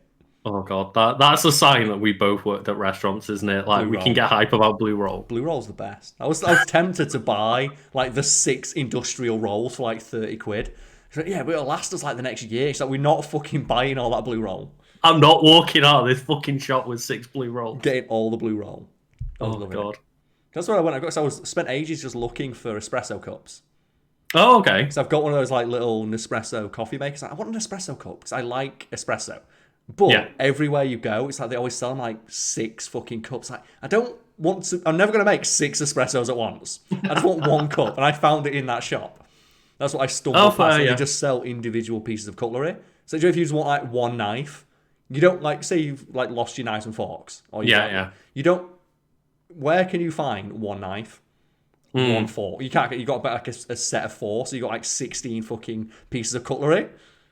Oh, they sell, like, when I can travel again, you're taking me on a date to this fucking restaurant supplier. It's great. I love it. I need like 1 or 2 espresso cups, and it again the exact same problem of like, would you like a 6 or 8 pack? There's only 2 of us in the house. It's like, do you want a saucer with it? No, because I'm going to drink it immediately. It's a fucking espresso. It's like this big. I'm not going to save it and carry it around the house with me. So I went in there. Oh god, I love it. Yeah, so I went in and I got that, and like they sell like individual chopsticks as well. Oh, okay, That's like so I want to buy 1 chopstick. Fuck it, yeah, let's go. So I had the thing where I had a nice set of chopsticks, but Jenna didn't like. I just got a nice set from like a friend when they went to go to China, and they brought some back for like a few of us. And Jenna was always like, I want some chopsticks that are nice, not these shitty like ones that you just dispose of. And when I got some for Christmas, like all I could find was like 5 packs of them. Like, yeah, I just want 1 set. So was that a joke you told me about where, is it Dave Gorman? It's like, oh, he saw a collection of the combs. He's like, 6 combs. That's a really good deal. 6 combs for £1. It's like, well, actually, no, because what I'm paying £1 for is 1 comb and 5 combs that I don't want or need. 5 excess combs. Yeah, it's like, who needs 5 combs? So you think it's like so true. It's like with plates or like pans and pots and things like that, or mugs. So I just want to buy 1 mug. I don't want a set of 16 fucking mugs. I'm not inviting my entire extended family around for a coffee morning. I just want 1 mug. Oh god! And then I have those moments where like my family comes around to my house and we'll crack out a bottle of wine. And everyone's like, "What do you mean you don't have 12 wine glasses?" Of course I don't have 12. There's 2 of us. So we have like 4. Just leave us alone, okay? I've got. I will say one thing that pissed me off though is I have an odd amount of forks, because just one evening I got takeaway and I accidentally left the fork in the takeaway box and then threw the takeaway box away with the fork in it. So now I have an odd amount of knives and forks, and it really pisses me off. Oh gosh, yeah. Do you have that 1 fork that you don't know where it came from though? No, but I have got a spoon. That's my spoon, and no one's allowed to use it because it's the one my friend got me. Where he saved all of his Kellogg's box tops for a year. Oh, yeah. And he's sent off to get some custom spoons with like your own name on them. And I've just got a spoon that has the Cocoa Pops mascot. Is it the monkey? The monkey, yeah. It's just him just giving a big goofy thumbs up, and it just says Wu-Tang. So I've got my Wu-Tang spoon. So that's I my remember spoon. the Wu-Tang spoon, yeah. No one used my Wu-Tang spoon. Only I get to use the Wu-Tang spoon. That's how I eat my cereal. It's true, I can confirm that. I've seen Karl eat from like the Cocoa Puffs Wu-Tang spoon. My fucking Wu-Tang spoon, man. Just sipping up that spoon. It's the only way. Sipping up the spoon, sipping up the cereal. Oh, man. Because I always think I'm an adult until I use any other spoon but that one, and really shatter every single one of my fucking teeth. Because the spoon's slightly different size. It's like Carl maybe 30, but hasn't figured out spoons yet. It's because it's like when just something ever so slightly changes and you're just not used to it. Like, have you ever tried like walking down the stairs when you've got shoes on? Like, when you get a set of new shoes and they have a slightly thicker heel than you used to, and you try and walk downstairs and you just keep falling downstairs or tripping over curbs? Yeah, I had a real weird experience when I first tried on my Doc Martens, and like the proper Doc Marten boots with like the thick heel on them and the thick sole, and I was just like, I feel like I've got an extra, like, oh wait, I have got an extra inch underneath my feet. Yeah. And it's like, oh god. And you keep finding yourself like accidentally just tripping over curbs because there's just slightly more of you than you're used to. Yeah, you lift your foot up like that perfect amount to always clear the curb, but when you add that little bit extra below your foot, it's like you're always clipping the curb. It's so annoying. Yeah, and it's the same concept, just with a spoon putting into my mouth. So I use the same spoon literally every day for the past 5 years. Yeah. So when I have to use a different spoon, I'm not used to it. Yeah, it's just muscle memory, isn't it? And when you try to mess with muscle memory, it fucks you up real easily. Yeah, it's like whenever you get a new phone. Getting a new phone or a new keyboard, and you can't use it. Or you try and I have to get a new laptop every couple of years for work. And bear in mind, I write like a couple thousand words every single day. When I switch laptops, it's like, so usually I just buy the same laptop again. Yeah, I remember trying to type out on Jenna's laptop, and I'm now used to sitting here with like a keyboard, admittedly not a great keyboard, but a proper keyboard rather than a laptop keyboard. And I was sat there like, just pressing it like one finger at a time, like a fucking 60-year-old. Just like, I don't know how to do this anymore. So I tried typing like two hands touch type, and it just fucked up everything. Yeah, the worst one for me is I've got two laptops. I've got like usually when I get a new work laptop, my old one becomes like my just like watching shit on YouTube laptop and sending emails laptop. The one I've got for work, I bought it in anticipation. I'll get it now. It's right over here. Oh god, that's an awful noise. It's like, it's like, oh god, no, Karl. Just the office chair going across laminate flooring. Whatever, who gives a fuck? I'm paying the rent. I got this one here. It's a really, really nice laptop. Super, super classy. Really thin. All that bollocks. But the problem is, you can see on my hand. Yeah. My hand is almost as big as the entire fucking laptop. Because I bought it in anticipation of lockdown ending. So I thought, when it ends, I want to start like going. I want something I can just put in a bag, like a satchel. Yeah. I don't want my other laptop. It's like, if I can. I can't be asked going to get it, but it's like an 18. No, it's fine. It's like twice the size of this. This is like a 14-inch laptop. The other one's like a 22-inch one. Yeah, because I was expecting you to pull that one out and then was like, wait, Karl's got a new laptop. Yeah, that's the one I use for writing now in anticipation of when I can, like, just take it anywhere. It's got like a 15-hour battery life. I can just chuck it in a bag or whatever. Yeah. But like just going from that to the other one, because I have to like type like this. It's super fucking awkward.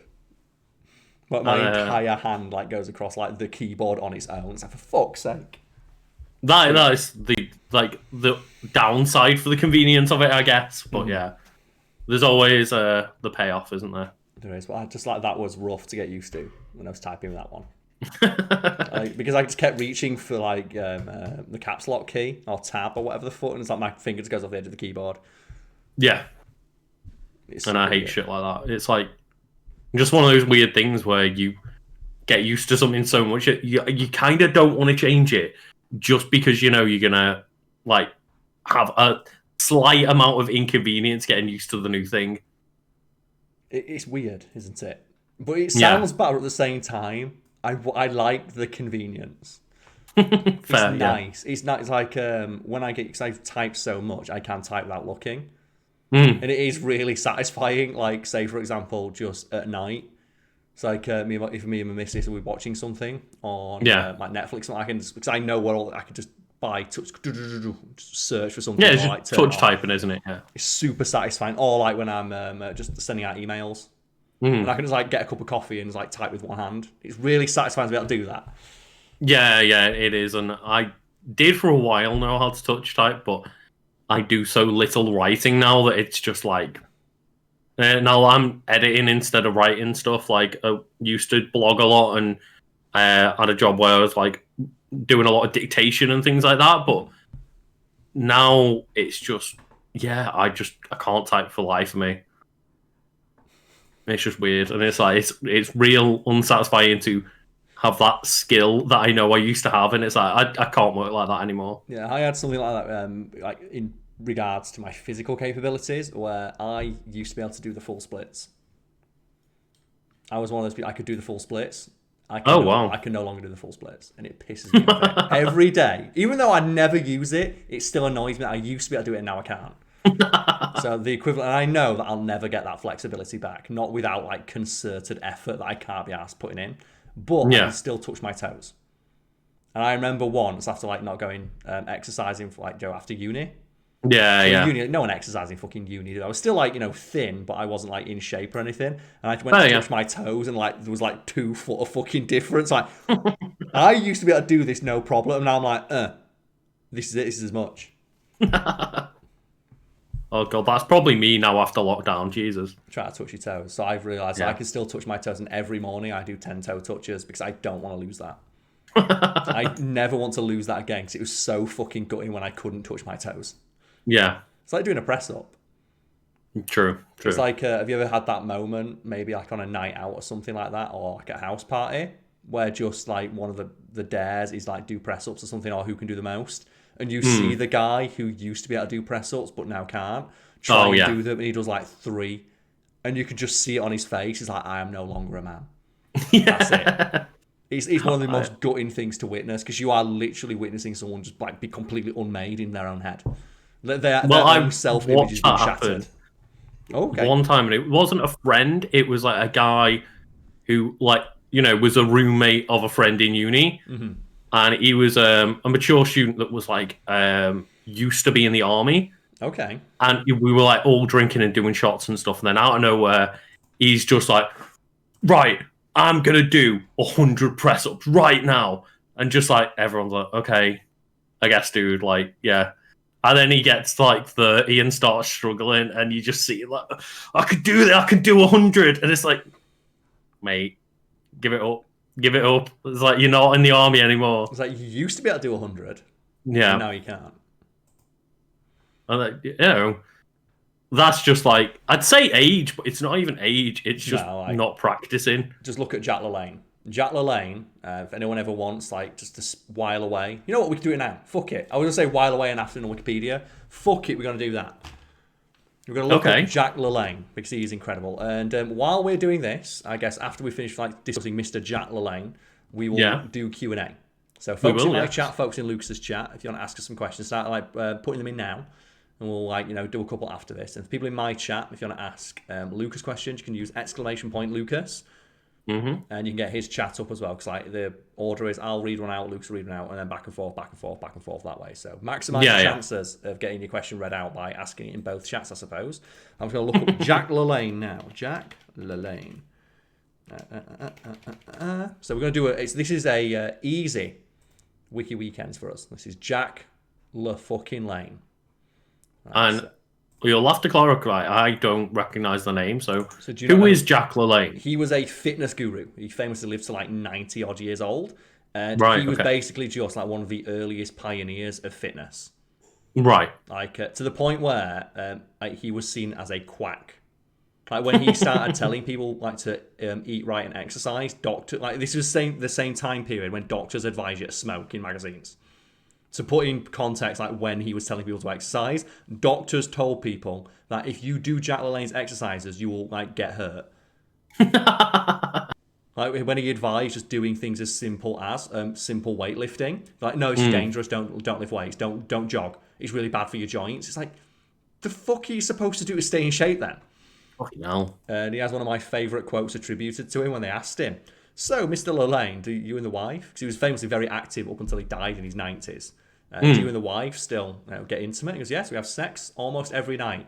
We almost had sex last night, and we almost had sex the night before that too. I love that quote. But we have here, so Jack LaLanne feats, and this is jacklalaine.com. So we're going to go through it. So in 1954, at age 40, to make sure I get all the entire thing here, Jack LaLanne swam the length of the San Francisco Golden Gate Bridge underwater with 140 pounds of equipment, including 2 air tanks. Jesus. Undisputed world record. age 41 in 1955, he swam handcuffed from Alcatraz to Fisherman's Wharf in San Francisco. Handcuffed? Handcuff. He swam a mile handcuffed from Alcatraz. You know that famously perilous journey? Yeah. Where the reason Alcatraz was so dangerous is because even if you escaped, you couldn't swim in the water without dying. Jack LaLanne did it handcuffed to prove that a prisoner could have done it. At age 42, he set a world record of 1,033 push-ups in 23 minutes. Whew. At age 43, he once again swam the Golden Gate Channel, towing a 2,500 pound cabin cruiser. What? At age 44, manoeuvred a paddleboard 30 miles, 9.5 hours non-stop from Farallon Island to San Francisco shore. At age 45, completed 1,000 push-ups and 1,000 chin-ups in 1 hour and 22 minutes. So you fast forward now to 1974. At age 60, he swam from Alcatraz to Fisherman's Wharf for a second time handcuffed and towing a 1,000-pound boat. Just to prove that he still got it. At age 61, swam the length of the Golden Gate Bridge again underwater for a second time, shackled and this time towing another 1,000-pound boat.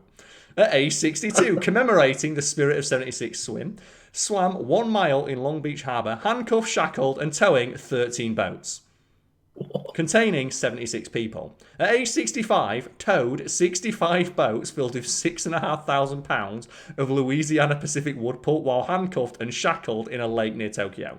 At age 66, towed 10 boats in North Miami, Florida, filled with 77 people for over a mile in less than an hour. At age 70, handcuffed, shackled and fighting strong winds and currents, towed 70 boats with 70 people from Queensway Bridge in the Long Beach Harbour to Queen Mary, 1.5 miles. At age 80, he earned the State of California Governor's Council on Physical Fitness Lifetime Achievement. That was given to him by Arnold Schwarzenegger. Arnold Schwarzenegger very famously asked when he was Mr. Universe, I think just after Conan the Barbarian came out. The then 60-year-old Jack LaLanne, he challenged the then 60-year-old Jack LaLanne to a push-up contest, and Jack LaLanne fucking annihilated him. And prompting. The thing with someone like Arnie though is like if you're a big guy challenging someone to a push-up contest, like you've got to push up your own weight every time, and if you're a big dude, that gets fucking tough. But you can still do it, and he said that Jack LaLanne was a... of course. He said, and I quote, that Jack LaLanne is an animal. And Jack LaLanne demonstrated his fitness when after doing this by grabbing onto 2 seats on the plane that they were on and touching his toes to the roof of the cabin. At 60 years old. Fucking hell. So the last thing he did was at age 65. Age 65, he towed 65 boats. Oh no, that's impressive. So age 70, he towed 70 boats with 70 people. So age 70 was towing 70 boats underwater while swimming. Because, did you see the thing Tony Hawk did recently? Oh, he landed his last 900 at 50 or something. Wasn't even a 900. Oh, he was 720. I've finally been able to do a 720 for the first time in years. Oh. And he's like, I'm not as agile as I used to be. I just can't do it. And it's like, man, if someone like Tony Hawk, who still to this day, all he does is fucking skateboard. Yeah. And he still is like, yeah, age does get to you. There's no stopping it. He invented it. My joints just aren't what they are anymore. He invented the 900. And he can't do it anymore. Can't do it anymore. But then you got Jack LaLanne at age fucking 70, towing 70 boats. 70. He lived to 95. That's ridiculous. It looks like 95. It says here. Maybe older than that, because that's the last thing listed on his website. It is weird, isn't it? That man who is clearly excellently fit lived until he was 95, and then you get some people who just sat on their ass all their life and got to 110, and it's okay, how does that work? I just like that old joke tweet of if you live to age 100. And people start making shit up about how you live so long, eating an entire pine cone per day. Just because fuck it, no, everyone's gonna, because people will try it if you do it, won't they? Yeah, they will. Yeah. But I think though we've more than covered Mr. Jack LaLanne, the absolute unit that was. God, yeah. It's like Joe Rolino, who's a strong man. He lived to age 104, and do you know how he died at age 104? He got hit by a truck, and it didn't kill him because he still made it to the hospital, and he died 3 days later. And can you imagine man. at 104 years old even surviving being hit by a truck? Yeah. Like you'd think most people at that age would just burst into flames just from like the friction of the dust in their bones moving that fast. Just looking at the truck killed them. God. But yeah, so we can do some Q&A now. So we have here, so I'm asking, can you do the splits? I don't know how I'd do that on stream, but I'm wearing skinny jeans, so no. As said, I used to be able to do it, but I can't anymore. I try every now and again while doing my morning stretches and stuff, but I'd say I get like, I'm trying to think what the angle would be. It's like that, maybe. That doesn't help our audio listeners. Yeah, it doesn't, does it? Like, I'm going to say it's nowhere, it's not very impressive. Okay, yeah, fair. Because obviously it's not a skill I practice anymore. Yeah, well, that's fair enough, yeah. And it looks like we might just have to stick to your questions because I've got a pretty dead stream at the moment. Oh no! People go to Lucas' chat, put exclamation point Lucas and go ask Lucas questions. You continue to take it away, Karl. No, because no one's asking any questions in mine. Despite the fact that 80 people here. And people are not asking questions, what's this about? The guy's like typed a sentence in, but he didn't put a question mark at the end. So I don't consider that to be... I think it's just a statement. So I think you just put a statement, but it's framed like a question. What did you think? If it's not a question mark at the end, it's not a fucking question. It's not a question, but it's really weird. So I guess it's like, what did you think of the direct? Not much. I watched it after the fact. Went a lot of news. None of it really excites me. Yeah, it was one of those things of like, they had the weird bit where you kind of put up with it. Like, there's like those games where, a small portion of the viewer base is going to enjoy this. But I guess like this is kind of a niche game going into a montage of a couple of other niche games. Yeah. But it was that for 50 minutes. And that's the thing, like, there's probably some games that I'm going to play, but we've talked before, like, we really, really don't like buying into the hype culture because it leads to making silly mistakes like we did in this very podcast and making wild assumptions that are incorrect. And I will say, I'm excited to be able to play like Mario Golf, that speed golf version where it's like Mario Kart-esque. It's like everyone tees off at the same time and you all start like using power-ups and sprinting towards your golf ball and stuff. I can't wait for that. I can't wait for that level of... I want Mario Party style bullshit in my golf game. Yeah, I really do. And it, like, the moment that trailer started and it was like talking about, oh, you can scan the ground and the line, and I was like, why are we getting into technical bullshit with Mario Golf? Like, where's the stupid stuff? And then it showed off that game and I was like, yeah, this is what I want. I want the golfing equivalent of the blue shell. If I'm like 5 strokes behind, I want to be able to call in the blue shell, which is just, it hits the ball in midair and launches like a mile off course. And I would really like it if, like, our friend group or whatever all end up getting Mario Golf and we can have like a 4-player online match of that mode. Hell, fuck it. With Nintendo Online as well. It's going to be great. With Nintendo Online. So not only are you getting fucked over by the blue shell mode, you're getting fucked over by Nintendo Online. It's like the only mode I'm playing. Why even bother putting in another mode? I'd try out the RPG, whatever. Like, that might be fun, but yeah, I'm all down for speed golf. Like, why even bother putting in another mode when one mode lets me fuck people up while playing golf? Like, the most patient and technical of all games. Bollocks to it, add randomness. Yeah, exactly. They might as well just start putting in multi-ball. Yeah, why not? Because at the end of the day, there's already serious sports games. Like, if I want a simulation of golf, like, there's already that option. Why put a Mario skin on just that? Exactly, yeah. Give me the bullshit. Yeah. And that's what I want. Definitely. But yeah, the rest of the Direct... just a constantness of like and it's not bad, it's just they brought back a Nintendo Direct that lasted 50 minutes. It's the first one in 18 months and they didn't really have like that thing to tune in for. Yeah, did it feel like they had like a year's worth of stuff built up? Not particularly now. No, and I'm presuming that this will hopefully tee us up for one in like June or July where they talk about the stuff coming in later in the year that's a bit more hype, but you really don't know with how much like lockdowns affected the development of games and stuff. It might just be the year of we don't really get anything. Yeah. which is understandable. Like, never forget that legendary hot take of, Nintendo's not announced a lot this year. Can anyone think of a reason for that? So yeah, the global pandemic ravaging the Earth, moron. Oh, yeah. Oh, any questions on your end?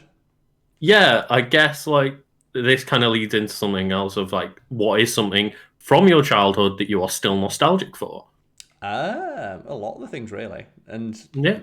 most of them I'd like to think hold up. Because I'd like to think young Karl had good taste. Like games wise, there's like those silly games that I played like Bloody Raw, Wild 9, Vigilante 8. Like bring back car combat games, man. I miss car combat. It's weird because like people they were talking about the fact that like Twisted Metal TV shows in the works now. Where's the a TV show based on a game? A TV show. They've not had a new game in like 10 years. And it's like, you're not...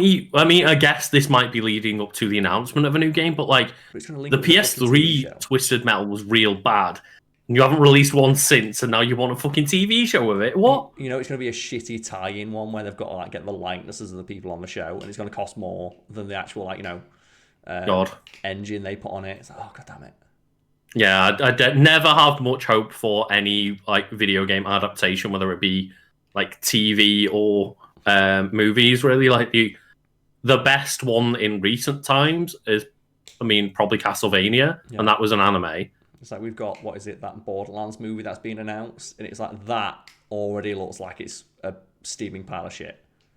Yeah. Kevin Hart being cast as Roland, the straight man. Comedian Kevin Hart playing the straight man, Roland.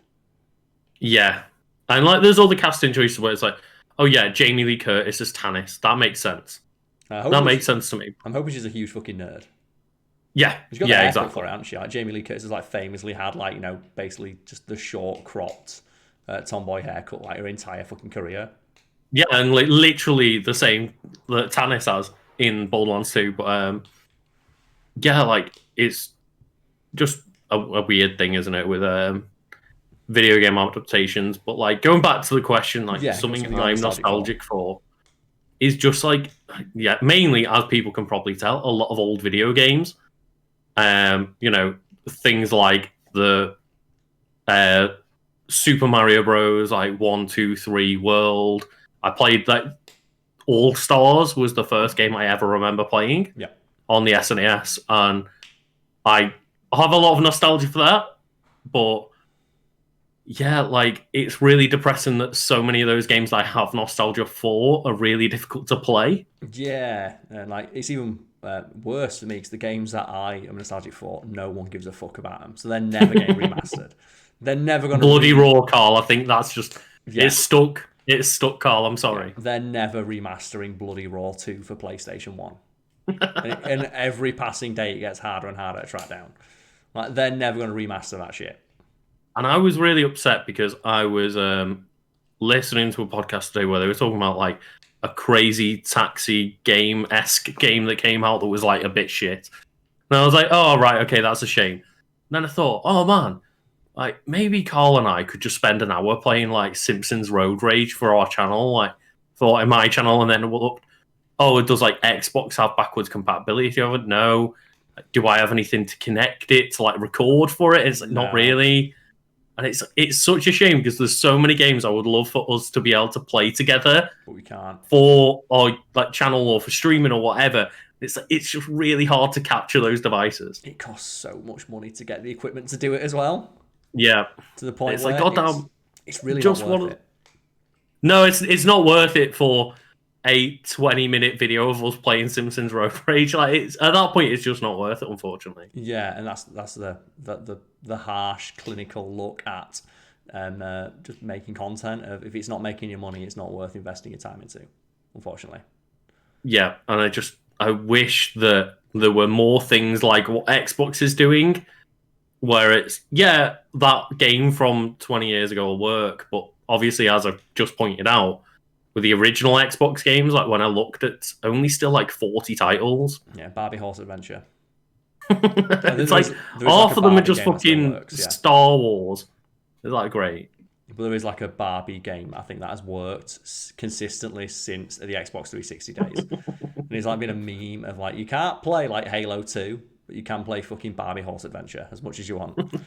Then we've got one on mine. Any plans to expand the Fact Fiend live events? Yeah. I don't really know what more else. We've already like discussed it to death, really. And just talking about it makes me really depressed. Yeah, and like we're in a lockdown, so we can't do any of that stuff right now. Yeah, it's like every time we talk about it, it's like, yeah, it just makes me really just hanker for the ability to go out. It's like every time we stream, like you the other day just accidentally mentioned West Street Live, and we're like, yeah, West Street Live. Oh my god, no, we're so obsessed. It's in the mind at all times. It is. It is. Just the urge, the allure of the pint is living rent free in my head, and I'm so upset. The allure of that ice cold pint, man. It's one of those things, isn't it? I mean, yeah, we can have a pint at home, but it's not the same as like meeting up with your mates and all having a pint together. But yeah, it's a shame. It is. And you got any questions in yours to close off? Yeah, and I will say, like, I just always want to point this kind of stuff out of, like, someone says, what do you guys think of Gina Carano getting fired from The Mandalorian? Fuck people like that. She's a bigot. Yeah. Like, piss off. I don't want her to have any sort of career. She can fuck right off. Did you see? It's like she's trying to frame it as like I was cancelled for being conservative.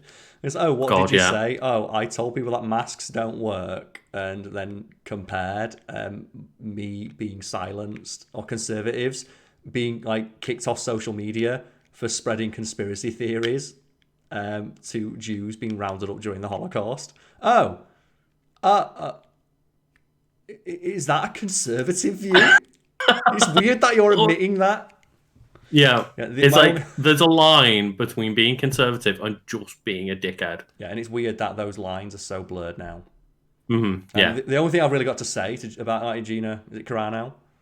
Yes. Being kicked off Star Wars is na na na na na na na na. Whoa, get wrecked. It's like fuck you.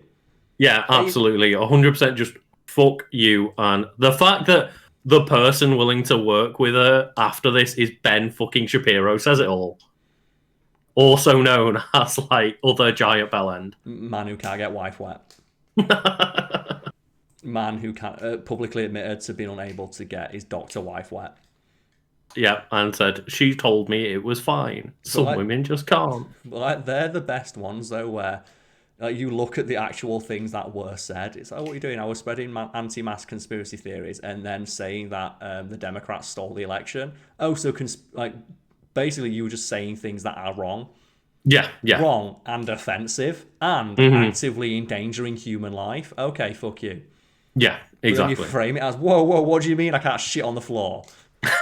That's what it's the one I always say, isn't it?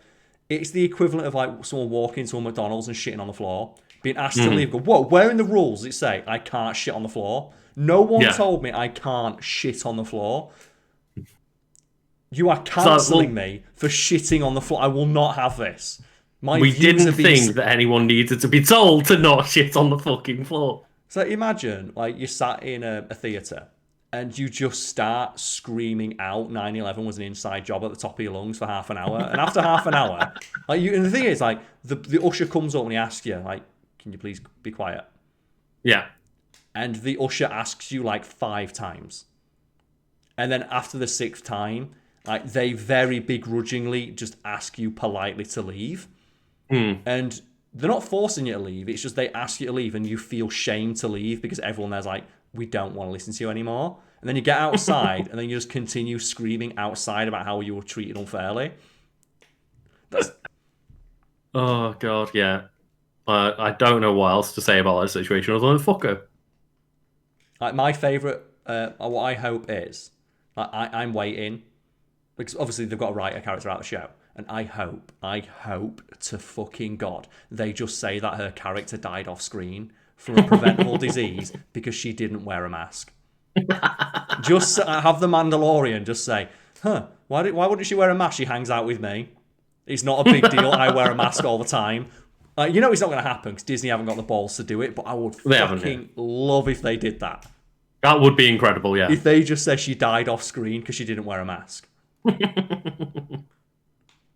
Literally just say she died on her way back to her home planet. She's a shit actress anyway. Fuck her. Fair enough. She's the worst part of that show. Yeah. She's a complete charisma black hole.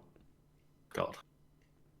But yeah, I don't know if you've got any other questions on your end. No, I think we can call it there because obviously you've got to like edit this and stuff. And we've got I do, yes. I have to edit before the next stream. You do, yes. So yeah, we can close off. Just Lucas, where can people find more things from you?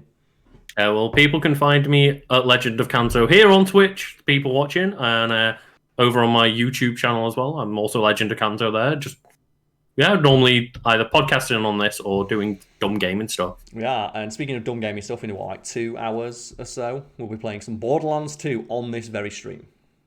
We will. We will indeed. So I'll stop recording now, but I'll keep my stream on for a sec. So I'll do this. I'll export this audio for you, Monfrere.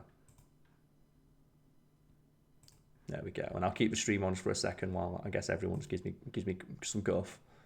I'm always getting guff. I'm always getting guff at some point. Just the endless amounts of guff. So this is as well for people watching the video, the podcast. You're getting bonus content right now. I'm creating bonus content for you guys at home, for the people who watch it in the background and then complain that they didn't hear everything. Oh, excuse me. You want your audio, yeah? Oh god, Lucas audio. Look at that. People don't even know what I'm saying. And then we want folder, and we got podcast on the 24th. Fuck yeah. Perfect. Oh man, I always love that though. What do you mean I can't shit on the floor? No one told me I can't shit on the floor. That's this is a Wendy's. It's literally that. Yeah. But as well, I'm always like wary when people ask that question because like you can never trust someone asking that in good faith. Oh yeah. So hopefully that guy was asking it in good faith. But it's one of those things of like, well, if they're asking it to try and like slip us up, they can go fuck off. There we go. It's not hard. Just don't be a weird bigot on Twitter. Yeah. It's like, as well. It's a completely unforced error. That's my favourite bit about it. Yeah. It's just like you had so much time to just shut the fuck up. Yeah. That's all you had to do. All you had to do was just not say these like weird things, and you got away with it. Like all you had to do was just not actively spread conspiracy theories on Twitter. You can still think it and say it in private. Just don't put it out publicly so people can screenshot it and send it to our email. Yeah, and I think she said like transphobic shit as well at one point and all that crap, and it's like, yeah, fuck off. It's all right to say it, you know, in Hollywood. Just don't put it on Twitter. Don't just don't have it so we can screenshot it and put it behind you. Obviously, it's awful that you think that, but you just actually not got an agent. Yeah. Just whispering, like, please stop saying these things. But yeah, there we go. I've got the audio for you now, Lucas, and I'll sort this out. And for folks still in the stream, pay heed to those lessons. Don't be an awful bigot. And check out the stream in a couple hours from now. Hell yeah.